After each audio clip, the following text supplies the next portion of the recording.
Corté est considérée par beaucoup de Corses comme la capitale historique de l'île. Elle se trouve au centre de la Corse, au cœur du massif montagneux.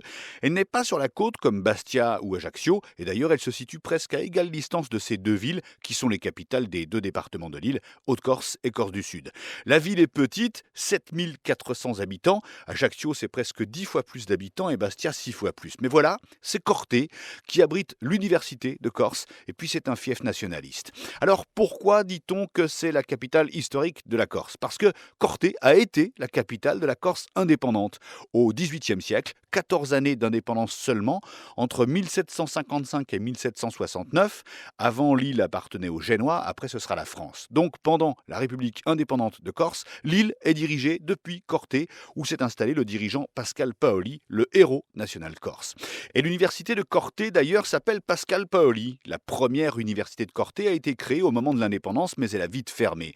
Et c'est seulement en 1981 que l'université moderne a ouvert ses portes. Auparavant, il n'y avait pas d'université dans l'île, ni à Bastia, ni à Ajaccio. Les deux villes voulaient chacune abriter la fac. Ce sera finalement Corté, situé entre les deux rivales.